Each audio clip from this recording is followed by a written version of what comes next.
कुछ लोग सदा ही अपने दुखों के गीत गाते हैं, होली हो या दिवाली सदा मातम मनाते हैं। मगर ये दुनिया उन्हीं की रागनियों पर झूमती हरदम जो बैठकर जलती चिता पर बीना बजाते हैं, जो बैठकर जलती चिता पर बीना बजाते हैं। एक और कवि बढ़ गया हमारी टीम में। ये राष्ट्रीय लोकदल का मंच, जिसका निर्माण, जिसकी नींव इस देश के पूर्व प्रधानमंत्री, किसानों के मसीहा, भारत रत्न स्वर्गीय चौधरी चरण सिंह जी ने रखी थी।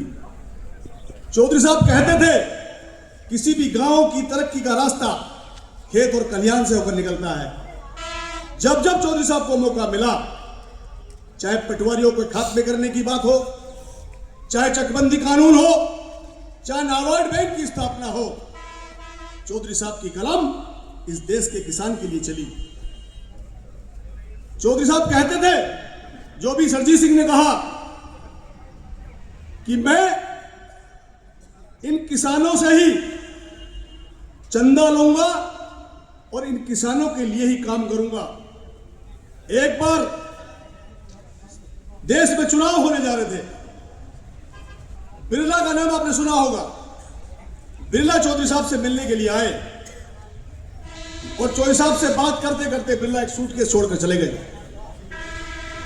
जब बिरला का सूटकेस वहां रह गया तो चौधरी साहब ने अपने गनर से कहा कि बिरला का सूटकेस रह गया, इस सूटकेस को वापस करके आओ। चौधरी साहब के गनर जब उस सूटकेस को लेकर गए तो उन्होंने कहा कि देश में चुनाव आने वाले हैं, ये मैं चौधरी साहब की मदद के लिए लेकर आया हूं। चौधरी साहब वो वापस आए तो चौधरी साहब ने नाराजगी जाहिर करी और उन्होंने कहा, नहीं, ये बिरला अगर आज इसके पैसे से मैं चुनाव लड़ूंगा तो कल मुझे इसकी ही बात माननी पड़ेगी। इसके सूटकेस को हटा दीजिए, मैं अपने किसानों के बीच में जाऊंगा, उनसे ही चंदा मांगूंगा और उनकी ही लड़ाई लड़ूंगा। जब चौधरी साहब देश के प्रधानमंत्री बने तो पत्रकार साथियों ने पूछा कि जवाहरलाल नेहरू देश के प्रधानमंत्री थे तो अपने शेरवानी पर गुलाब का फूल लगाते थे, उन्हें गुलाब की खुशबू पसंद थी। चौधरी साहब, आप देश के प्रधानमंत्री बने हो, आपको कौन सी खुशबू पसंद है? तब चौधरी चरण सिंह जी ने कहा था पत्रकार वार्ता में कि जेठ के तपते महीने के बाद आषाढ़ के पहले हफ्ते में बारिश की जो बूंद धरती पे गिरती है और उससे जो सोंधी सोंधी खुशबू निकलती है, वो खुशबू पसंद है मुझे। क्या बात है। ऐसे थे हमारे चौधरी चरण सिंह। और उसी विचार को चौधरी साहब के बाद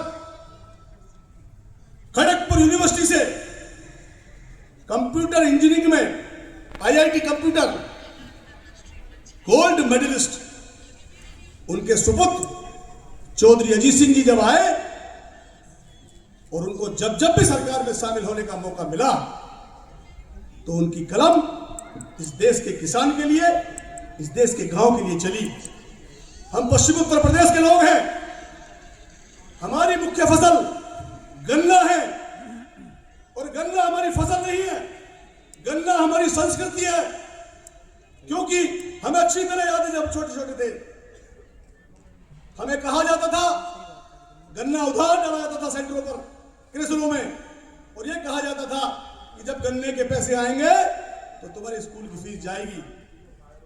बेटी की शादी होनी होती थी तो लाला के यहां गन्ने की पर्ची रखी जाती थी और उधार कपड़ा लाया जाता था। क्या आप मेरी बात से सहमत है या असहमत है? मगर जब किसान का बेटा देश की सरकार में कैबिनेट का मंत्री बना तो उन्होंने इस क्षेत्र को गन्ने की मिल देने का काम करा और मिल से मिल की दूरी 30 किलोमीटर होती थी, उसे घटाकर 15 किलोमीटर करने का काम करा। उसके बाद भी जब गन्ना भुगतान में समस्या आती थी तो आप सुनते होंगे कि सरकार ने फैसला लिया कि पेट्रोल में एथेनॉल मिलाया जाएगा। मैं आपको बताना चाहता हूं, इस देश में सबसे पहले कानून कृषि मंत्री रहते हुए चौधरी अजीत सिंह जी ने 5% पेट्रोल में एथेनॉल बनाने की जो कानून था, जिम्मेदारी थी, वो बनाने का काम किया था। आज हमारे नेता, जिनकी शक्ल भी, जिनकी बातचीत भी, जिनका व्यवहार भी स्वर्गीय चौधरी चरण सिंह से मिलता है, हमारे राष्ट्रीय अध्यक्ष आदरणीय जयंत चौधरी जी उसी विचार को आगे ले जाने का काम कर रहे हैं। चौधरी साहब छूत अछूत और जातिवाद के घोर विरोधी थे। चौधरी साहब जब मुख्यमंत्री थे तो उन्होंने अपना कुक अनुसूचित जाति से रखने का काम करा था, जब लोग जाति का बहुत भेदभाव करते थे।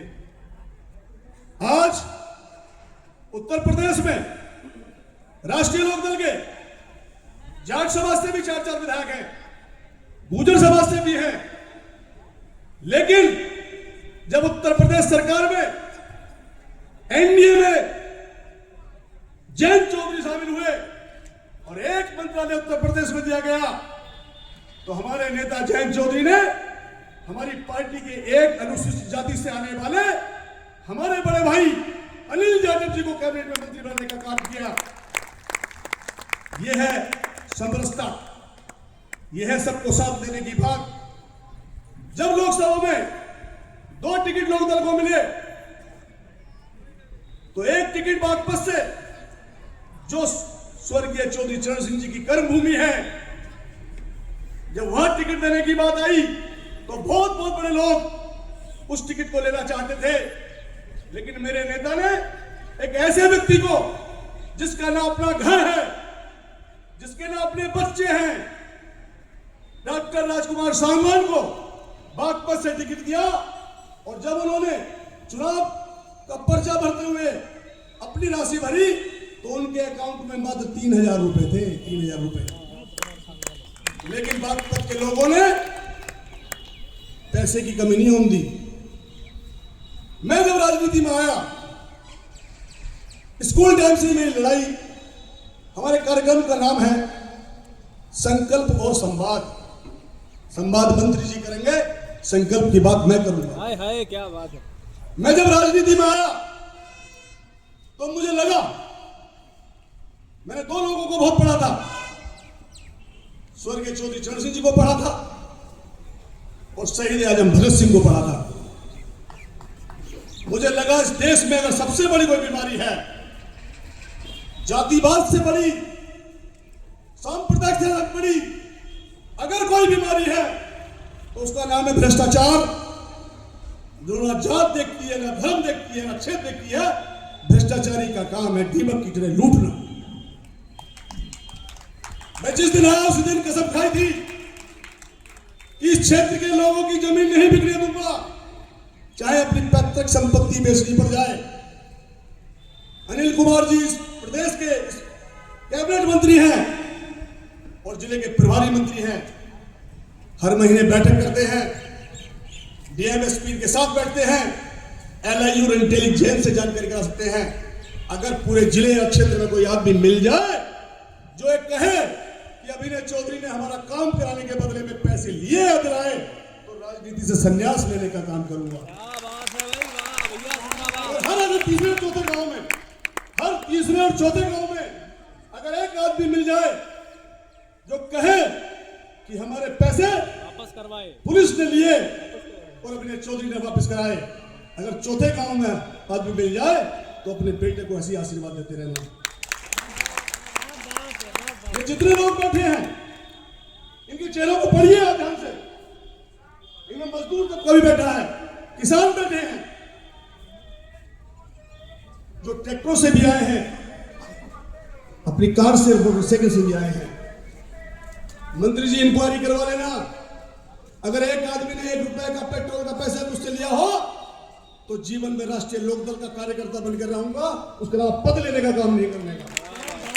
अगर ये अपने खर्चे पे आए हैं, अगर ये अपने खर्चे पे आए हैं, मजदूर भी अपने खर्चे पे आया है, तो निश्चित रूप से हम उस संकल्प को मजबूत करने का काम करेंगे।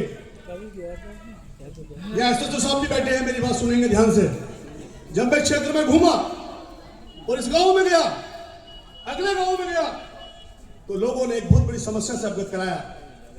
राष्ट्रीय लोकदल विपक्ष में नहीं है, हम सरकार का हिस्सा हैं, एनडीए की सरकार है। हम कह के पीछे नहीं छुड़ाते कि अधिकारी हमारी बात नहीं सुनता। जिस दिन हम बेईमान हो जाएंगे उस दिन अधिकारी हमारी बात नहीं सुनेगा। और जब तक ईमानदारी की ताकत है, किसी अधिकारी की हिम्मत नहीं है जो बात को ना सुने।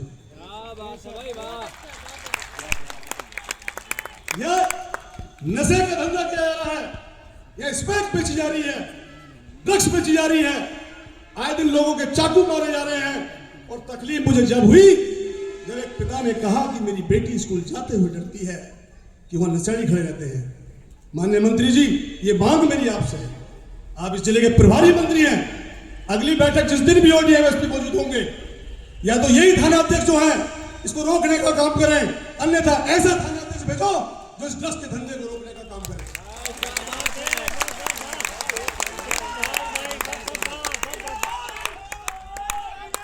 मैं चुनाव लड़ा था,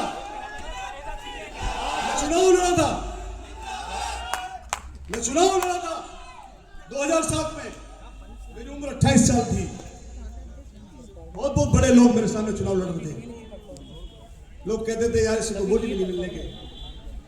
लेकिन मैं कहता हूं कि मैं आपसे बात यहां से नहीं करता, मैं बात यहां से करता हूं, तो ये लोग भी मुझसे बात यहां से करते हैं।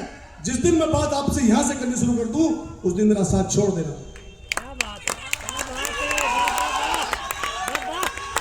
मैं दूसरे नंबर पर रहा था, और पूरे मंडल मुरादाबाद में केवल एक ही सीट थी जहां लोकदल दूसरे नंबर पर आया था, वो सीट ये थी कांठ। और मैं नहीं आया था, आप लाए थे। मेरा कोई रोल नहीं है, मेरा तो ये रोल है कि मैं आपके साथ खड़ा हूं। शहीद आजम भगत सिंह 22 साल की उम्र में अपने जीवन को कुर्बान कर सकते हैं, हम तो 48 साल के हो गए, मरना तो एक दिन है ही। लेकिन ऐसा करके जाएंगे कि जग में जब तू आया था, जग हंसा तू रोया था, बसर कर जिंदगी ऐसी, जग रोए तू हंसता जा। यहाँ आने वाले सभी सम्मानित नौजवानों का, बुजुर्गों का, मातृशक्ति का और अपनी पत्नी का भी हौसला बढ़ाने के लिए, क्योंकि नेतागिरी किसी भी नेतागिरी नहीं चल सकती अगर आपकी रसोई कमजोर है। तो अगर मैं क्षेत्र में काम करता हूं तो मेरी पत्नी बैठी है जो रसोई संभालने का काम करती है, जिसने कभी आज तक मुझसे मुंह से गुड़ के नहीं कहा कि इतने आदमी आए हैं मैं रोटी नहीं बनाने की, या इतने आदमी आई है मैं चाय से उठ गई। बल्कि जिस दिन नहीं आते उस दिन कहती है आज लोग नहीं आए, दूध बच गया। तो मैं आपका हूं, आपके जैसा हूं, आपके बीच में रहूंगा। चुनाव लड़ना ना लड़ना, टिकट मिलना ना मिलना पार्टी का काम है, किसी से देगी। हमें मजबूत करना है, संकल्प ये लेना है कि ईमानदारी के साथ साथ चौधरी चरण सिंह की विचारधारा को मजबूत करने का संकल्प लेना है और जयंत चौधरी जी को देश का बड़ा नेता बनाना है। इस संकल्प के साथ मैं अपनी बात को समाप्त करता हूं कि गमों की आंच पर आंसू उबाल कर देखो।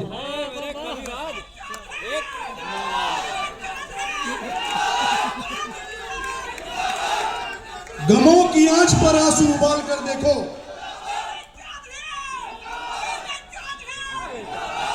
गमों की आंच पर आंसू उबाल कर देखो, बनेंगे रंग किसी पर डाल कर देखो, तुम्हारे दिल की चुभन भी जरूर कम होगी, किसी के पैर से कांटा निकाल कर देखो।